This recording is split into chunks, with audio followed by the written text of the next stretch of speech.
Paredes do abdômen. Como vemos aqui, o abdômen apresenta a parede anterior e lateral, que denominamos como parede anterolateral, além da parede posterior. Em relação à parede anterior do abdômen, ela é delimitada superiormente pelo rebordo costal bilateral, inferiormente pelos ligamentos inguinais e lateralmente por uma linha vertical traçada entre a parte inferior do rebordo costal de cada lado e a espinha ilíaca antero-superior. Como vemos aqui, a observação da parede anterior do abdômen nos revela alguns elementos que são especificamente relacionados ao músculo reto abdominal presente a cada lado dessa parte anterior do abdômen.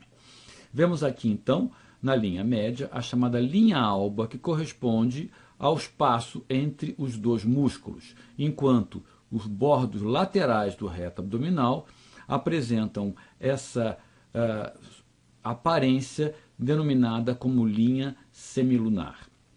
Além disso, observamos ainda a presença de algumas depressões transversais que correspondem às intersecções tendíneas do músculo reto abdominal, que é um músculo poligástrico.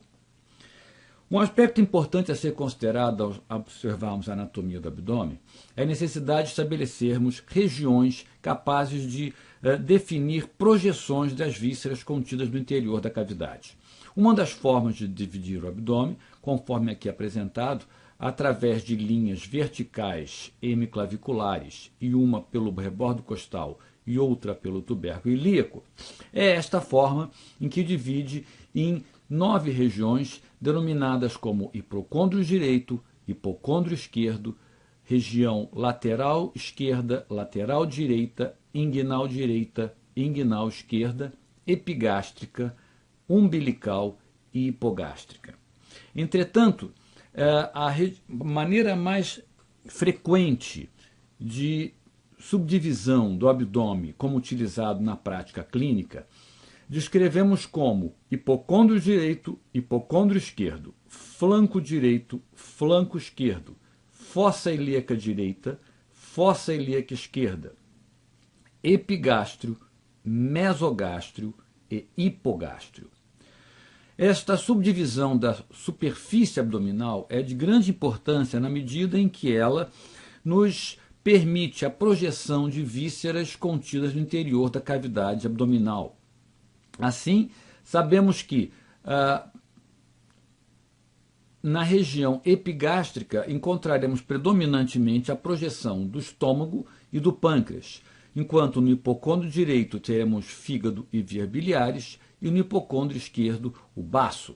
Inferiormente, temos na chamada fossa ilíaca direita o seco e o apêndice, na fossa ilíaca esquerda o cólon sigmoide, na região hipogástrica a bexiga, o reto e no sexo feminino também o útero. A região epigástrica, por seu turno, é a projeção de alças do delgado, enquanto flanco direito e flanco esquerdo são as projeções dos colos ascendente e descendente, respectivamente. Uma outra forma de subdividir a região abdominal é através de quadrantes. Então, desta forma, poderíamos considerar este como sendo o quadrante superior direito, quadrante superior esquerdo, quadrante inferior direito e o quadrante inferior esquerdo. Aprofundando um pouco a nossa observação, veremos que abaixo da pele iremos encontrar a camada de gordura descrita como tecido celular subcutâneo, com uma lâmina superficial e uma lâmina profunda. E logo abaixo deste tecido celular subcutâneo, entraremos então no plano músculo aponeurótico. Em relação ao plano músculo aponeurótico, poderemos dividir este em uma região mais central, ocupada pelo músculo reto abdominal, e duas regiões mais laterais, ocupadas pelos músculos oblíquo externo, oblíquo interno e músculo transverso. Como vemos, o músculo reto abdominal é um músculo plano que se insere desde o rebordo costal superiormente até o púbis inferiormente.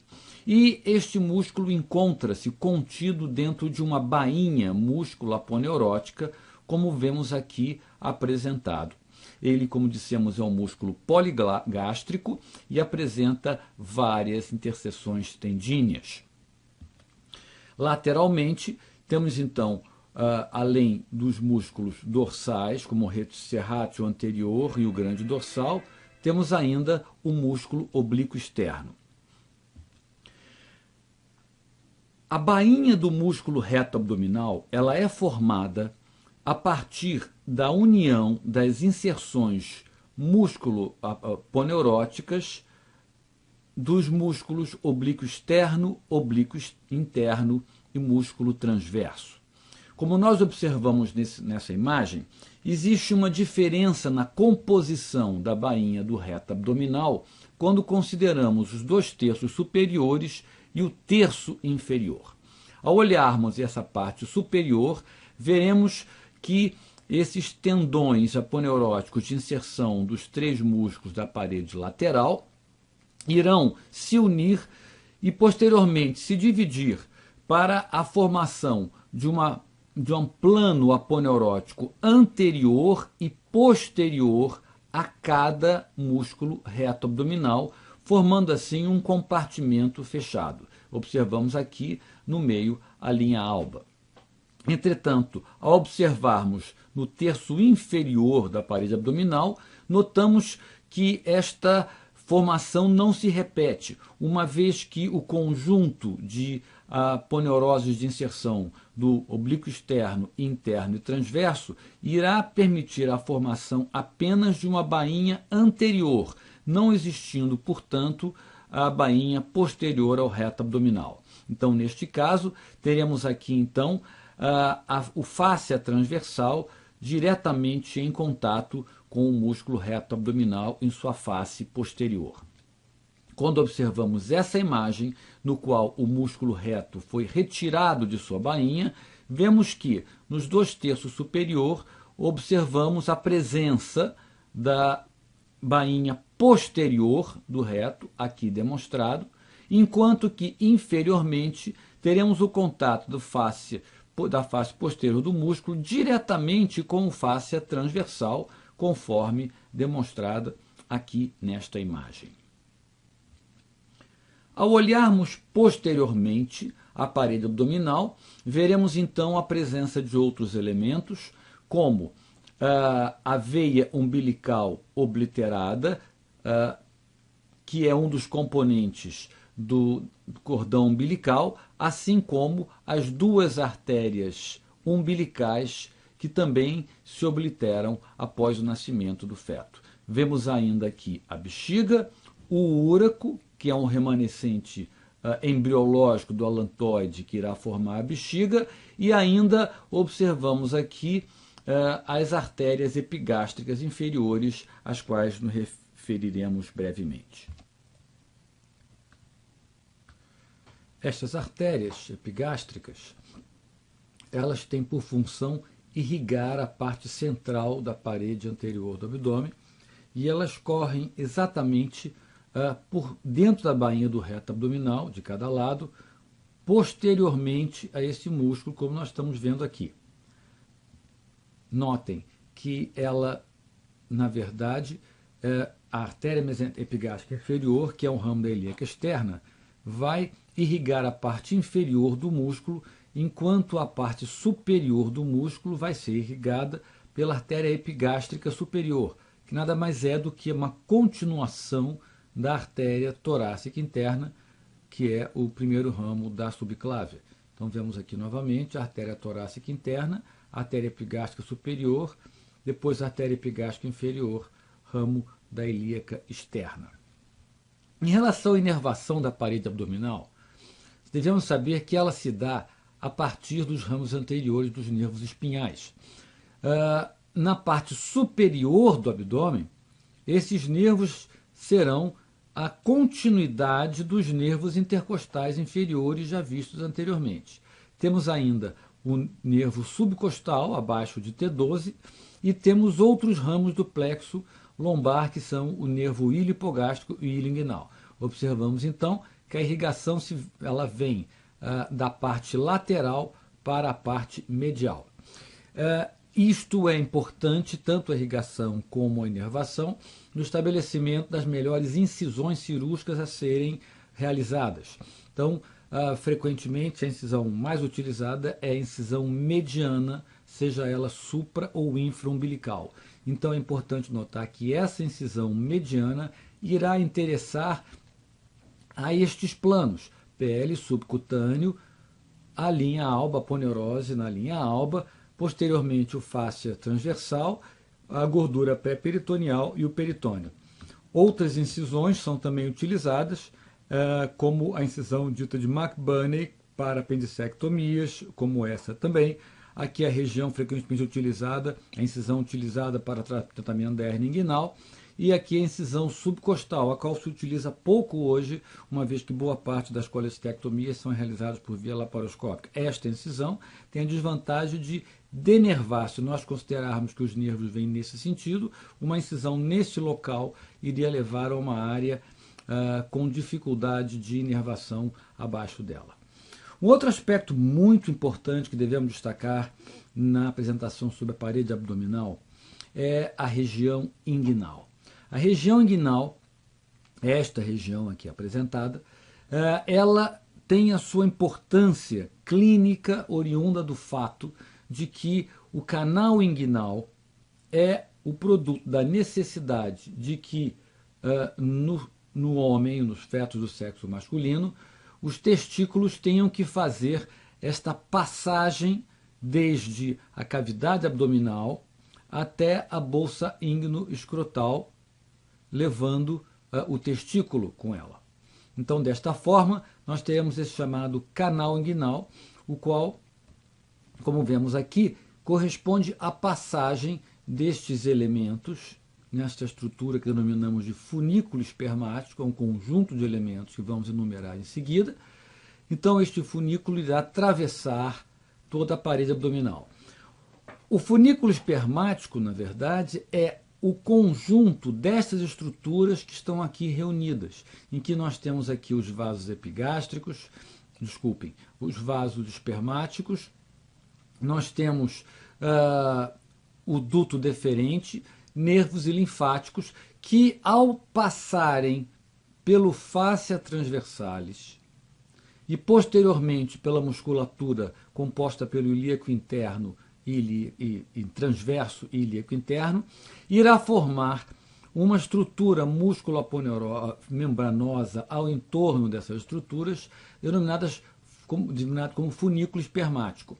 E a partir do oblíquo interno e do transverso, este funículo espermático irá também ganhar algumas fibras musculares que irão circundar o funículo, denominado como, então, cremaster, essa camada. Observamos ainda aqui, para referência, o posicionamento do músculo reto abdominal. Aqui vemos, então, o canal inguinal fechado, ou seja, foi apenas retirado o tecido celular subcutâneo e a pele, e vemos aqui, então, o músculo oblíquo externo, e aqui o chamado anel inguinal superficial, que é formado, portanto, pela própria aponeurose do músculo oblíquo externo. Vemos aqui, então, emergindo pelo anel inguinal superficial o funículo espermático. Neste caso, agora, já foi retirado o músculo oblíquo externo, e vemos, então, o oblíquo interno, com as fibras num sentido mais ascendente, ou mesmo aqui no caso transverso, com as fibras transversais. Então, nesse caso, a parede anterior do canal inguinal foi retirada através da ressecção da aponeurose do oblíquo externo, e vemos aqui, então, o anel inguinal profundo. Então, aqui seria o anel inguinal superficial, formado pela aponeurose do oblíquo externo, e aqui, então, o anel inguinal profundo. Desta forma, teríamos, então, de frente a visão do canal inguinal. Nessa outra imagem, vemos o folheto da aponeurose do oblíquo externo aberta, e aqui vemos o oblíquo interno, o transverso, o canal inguinal com a sua parede posterior, em que vemos o orifício inguinal, o anel inguinal profundo, os vasos epigástricos inferiores. Aqui, esta parte mais reforçada, a poneurótica, é o tendão conjunto, resultante da união das fibras do oblíquo interno com o transverso, e essa parte mais amarelada que aqui vemos, que é a parte desprotegida da parede posterior do canal inguinal, que é o chamado trígono inguinal. E, na verdade, o elemento que vemos aqui agora, na inexistência de aponeurose para reforço, é apenas o fáscia transversal. E aqui vemos, então, tracionado todo o funículo espermático, que é o conteúdo do canal inguinal no homem, enquanto o ligamento redondo do útero é o conteúdo do canal inguinal na mulher. O conhecimento da parede posterior do canal inguinal, conforme aqui apresentada, é de grande importância devido à sua importância clínica pela existência, pela ocorrência de hérnias neste local, as chamadas hérnias inguinais. Quando nós olhamos então a parede posterior, nós podemos dividir em 3 regiões. Uma região mais interna, que corresponde ao anel inguinal profundo.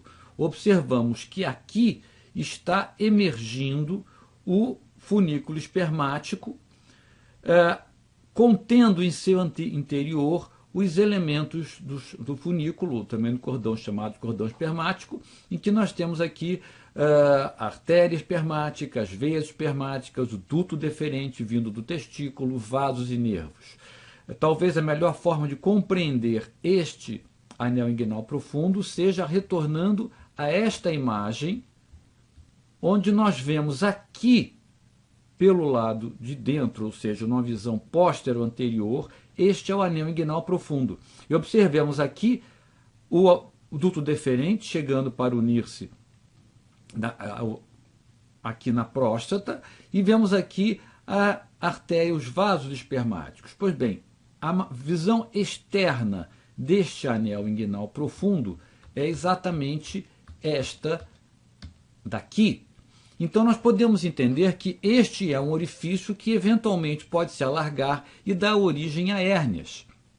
E os conteúdos dessa hérnia, frequentemente o intestino delgado, vai necessariamente se colocar também no interior do funículo espermático, o chamado saco herniário, vai ficar dentro do funículo espermático. E essa hérnia, que se origina através do anel inguinal profundo, é denominada como hérnia inguinal indireta. Nós olhamos aqui e vemos que a parte medial da parede posterior do canal inguinal ela é bastante reforçada pela presença do tendão conjunto, produto da união da inserção tendínea do músculo oblíquo interno e do transverso. Mas esta região, chamada de trígono inguinal, é uma região mais fraca, onde nós teremos aqui, estamos vendo, o fáscia transversal e a gordura pré-peritoneal por transparência. Observamos ainda a presença dos vasos epigástricos, o qual, novamente, retornando lá para trás, veremos que aqui se encontram os vasos epigástricos inferiores, delimitando, portanto, o espaço entre o anel inguinal profundo e o chamado trígono inguinal. Então nós vemos nessa imagem os limites do canal inguinal e o seu conteúdo. No homem, o funículo espermático, e na mulher, o ligamento redondo do útero. E, a partir daí, nós podemos considerar a existência de algumas hérnias da parede abdominal, como a hérnia inguinal direta ou indireta, a hérnia femoral, hérnias umbilicais ou hérnias incisionais. Nesta imagem, nós vemos, então, o ligamento inguinal, profundamente a ele, nós vemos, então, os vasos femorais contidos na bainha femoral, e por aqui nós podemos exemplificar os 2 tipos de hérnia inguinal que existem, que são a hérnia inguinal indireta, como falamos, por dentro do funículo espermático, aqui, a hérnia inguinal direta, que ocorre através do trígono inguinal aqui, e observamos ainda aqui um outro tipo de hérnia, que é a hérnia femoral, que ocorre profundamente ao ligamento inguinal. Esta é a maneira pela qual uma hérnia inguinal se apresenta, através de uma tumefação na região inguinal, e nós podemos fazer o diagnóstico através da colocação do dedo no anel inguinal superficial para detecção. Aqui já vemos demonstrações gráficas de como é uma operação de hérnia inguinal. Nós vemos que foi aberta a aponeurose do oblíquo externo, portanto já estamos no canal inguinal.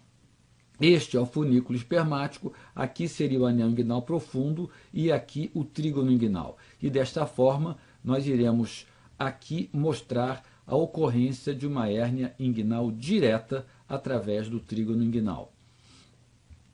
E aqui, imaginando que isto seja peritônio do saco herniário, é para demonstrar que uma hérnia inguinal indireta, portanto, ocorrida através do anel inguinal profundo, fará com que o saco herniário esteja contido dentro do funículo espermático, portanto, envolto pelo cremaster. E aqui na operação, o saco herniário foi ressecado, foi ligado, e aqui é uma forma de reparo da parede posterior do canal inguinal para reforçar.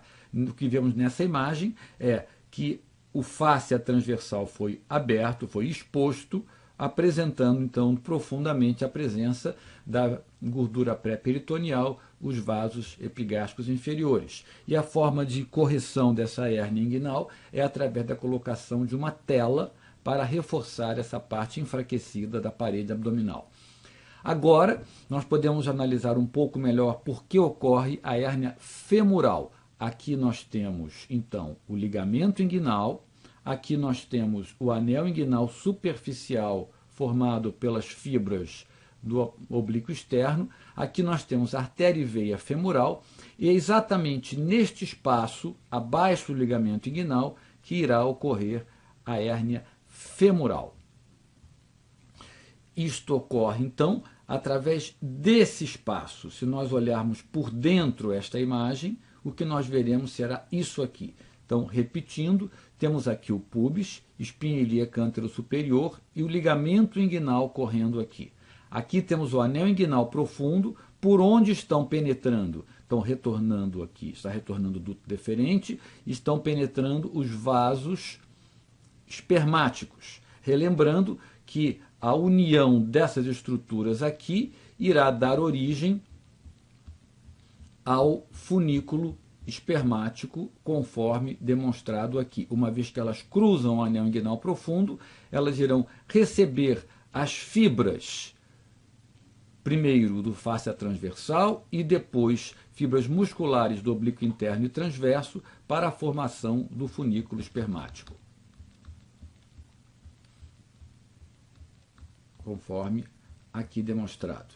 Então, anel inguinal profundo, vasos epigástricos inferiores, oriundos da ilíaca e entrando na bainha do reto abdominal posteriormente.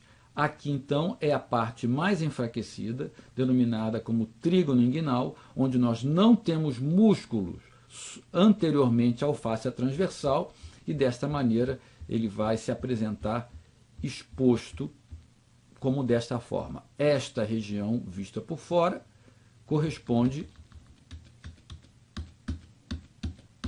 a este local visto por dentro. E aqui, então, profundamente ao ligamento inguinal e medialmente aos vasos femorais, nós teremos o local por onde ocorre a hérnia femoral. Parede posterior do abdômen.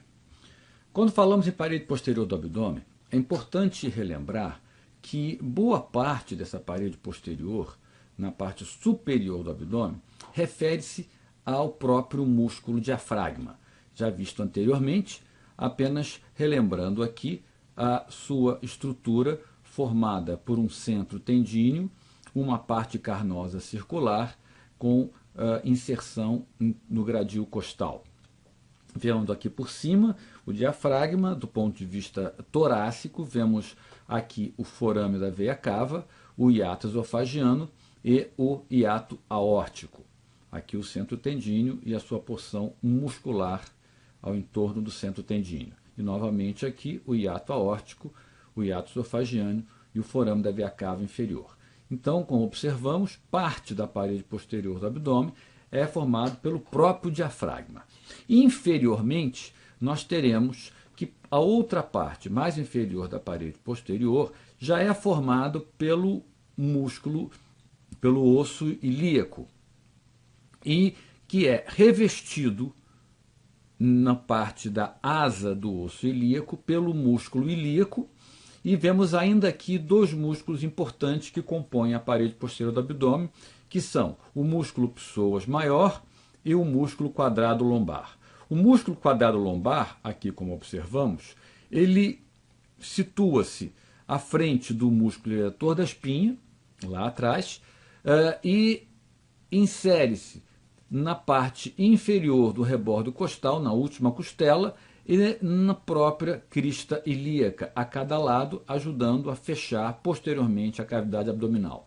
Mais medial e inserindo-se nos processos transversos das vértebras lombares, nós vemos aqui então um músculo psoas, também descrito como psoas ilíaco, uma vez que este músculo irá ter o seu tendão unido ao músculo ilíaco e ambos irão atuar fazendo o movimento responsável pela flexão da coxa. Então aqui temos o músculo psoas ilíaco a cada lado, um pequeno músculo chamado psoas menor, de menor importância clínica, o músculo quadrado lombar, o músculo ilíaco. Em relação à cavidade abdominal, nós temos que mencionar sempre a existência de uma membrana serosa de grande importância que compõe a cavidade peritoneal, que é o peritônio. O peritônio é uma camada de uma membrana serosa, fina e transparente. Existe na parede por dentro, revestindo a cavidade, que nós chamamos de peritônio parietal, e revestindo boa parte das vísceras abdominais.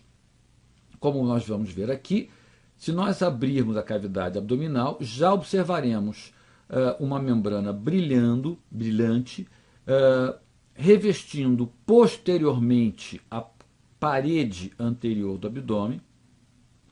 E já notamos aqui a existência de um outro folheto com o seu bordo superior fixo ao estômago e ao cólon transverso e livre no restante, com o seu bordo inferior livre, que é o chamado grandiomento. Nesta outra imagem, nós vemos o grandiomento sendo colocado para cima. Observamos a sua fixação aqui com o cólon transverso, aqui também com o cólon transverso, e aqui nós vemos que, além de inserir-se no cólon transverso, esse grandiomento irá se inserir também na grande curvatura do estômago. Essa imagem nos ajuda a compreender melhor o conceito de andar inframesocólico. O peritônio ele é responsável pela fixação das vísceras abdominais, no intestino delgado e o cólon, como aqui estamos vendo, e ele reveste, através de um folheto duplo, os elementos vasculares e nervosos e linfáticos que irão servir à irrigação, inervação e drenagem dos segmentos intestinal. Então nós temos esse folheto duplo que reveste os elementos que vão para o intestino delgado, denominado de mesentério. E quando este folheto é destinado a revestir os elementos que vão para o cólon, nós chamamos de mesocólon. E aqui nós já temos um aspecto interessante, que é o fato de que o mesocólon transverso ele é móvel, permitindo que nós possamos movimentar o cólon transverso, como aqui demonstrado. Por outro lado, o mesocólon à direita e à esquerda, ele é aderido posteriormente, ele é aderido ao retroperitônio, enquanto novamente ao nível do sigmoide, o mesocólon ele é livre. Desta forma, nós vemos então que tanto o cólon transverso como o cólon sigmoide são móveis, uma vez que os seus respectivos mesocólon transverso e mesocólon sigmoide não apresentam aderências à parede posterior do abdômen. Por outro lado, o cólon direito e o cólon esquerdo, eles têm o seu mesocólon aderido posteriormente ao retroperitônio, sendo, portanto, fixos. Portanto, a sua parede anterior se relaciona com a cavidade abdominal, enquanto a parede posterior, tanto do cólon direito como do colo esquerdo, se relaciona diretamente com o retroperitônio. Nessa imagem ainda, podemos observar a estrutura, a morfologia do mesentério, conforme aqui demonstrado. Aqui vemos a exposição da raiz do mesentério com a presença de todo o intestino delgado. E aqui nessa imagem nós vemos que o intestino delgado foi retirado junto à raiz do mesentério, observando-se seus limites superiores na primeira alça jejunal, no ângulo duodeno jejunal, e inferior no ilho terminal próximo à válvula iliocecal. Observamos que, sendo o intestino delgado de grande extensão, em torno de 4 a 5 ou 6 metros, é necessário que o mesentério apresente esse formato, além de expandir-se como um leque, para poder atingir todo o intestino delgado. Nessa imagem, nós temos, além da demonstração da aderência entre o grande aumento ao estômago e ao cólon, caracterizando aquilo que chamamos de ligamento gastrocólico, temos ainda o pequeno aumento. O pequeno aumento é um folheto peritoneal duplo que insere-se desde a pequena curvatura do estômago até ao hilo hepático. Observamos aqui, então, um aspecto importante, que é exatamente através deste bordo do aumento menor ou pequeno aumento que nós observaremos a presença dos elementos do hilo hepático, que são a veia porta, o duto hepático e a artéria hepática. Uma outra importante demonstração nessa imagem é o fato de que a existência do pequeno aumento e do mesocólon transverso irá nos definir uma cavidade ainda intraperitoneal, situada posteriormente ao estômago e superiormente ao mesocólon transverso, denominada como bolsa omental. E nós vamos que o único acesso à bolsa omental é através do forame omental, que fica exatamente nesta região, próximos aos elementos do hilo hepático. No momento em que nós fazemos a incisão sobre o pequeno aumento, nós iremos então abrir esta bolsa omental, e o que nós veremos será a face anterior do pâncreas, que, sendo um órgão retroperitoneal, tem a sua face anterior recoberta pelo peritônio parietal posterior. Uma outra forma de acessar a chamada bolsa omental é exatamente através da incisão do ligamento gastrocólico, e, ao rebater o estômago para cima, nós teremos então aqui a visão do mesocólon transverso, do pâncreas e do estômago, tendo então a completa exposição da chamada bolsa omental, anteriormente denominada como retrocavidade dos epíploos. Desta forma, é importante a compreensão de que a cavidade peritoneal apresenta-se de tal forma que nós podemos subdividi-la em dois grandes compartimentos: o compartimento supramesocólico e o inframesocólico. Então, apenas recapitulando, o compartimento supramesocólico seria este, acima do mesocólon transverso, e o inframesocólico seria este, situado abaixo do mesocólon transverso. Vemos aqui, então, que os órgãos contidos no compartimento supramesocólico são o esôfago, o estômago, o fígado, o baço e o pâncreas. E no compartimento inframesocólico teremos o intestino delgado, cólon e reto, bexiga e, no caso da mulher, útero e ovários. Outro conceito importante é a compreensão de que existem alguns órgãos que são inteiramente revestidos pelo peritônio, chamado então de peritônio visceral, e são descritos como estruturas intraperitoneais. São elas o fígado, o baço, o estômago, o intestino delgado, o cólon transverso, o cólon sigmoide e estes órgãos pélvicos como o útero e trompas. O ovário, embora não seja envolto pelo peritônio visceral, ele também é considerado uma estrutura intraperitoneal.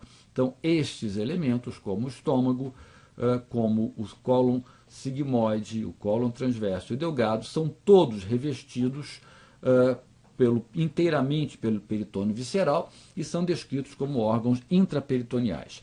O cólon direito e cólon esquerdo, ele pode ser descrito parcialmente como elemento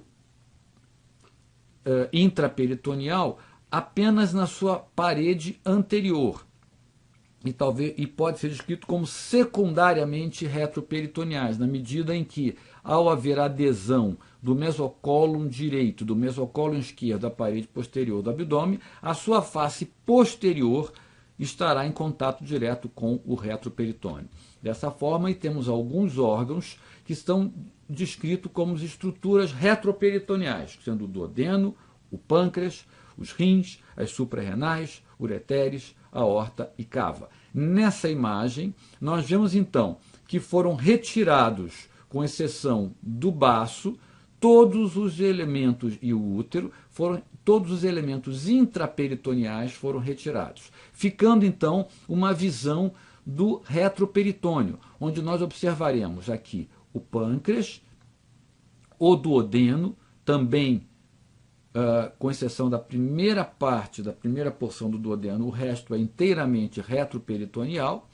Aqui atrás nós teremos então os rins, os vasos, os grandes vasos do abdômen. Essa então seria a visão do retroperitônio.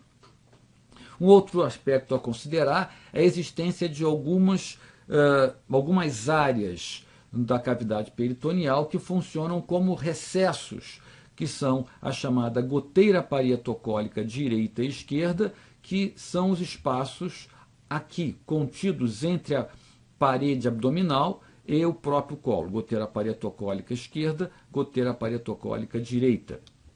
Além disso, temos os chamados espaços subfrênicos, que são as regiões situadas entre o diafragma e o fígado.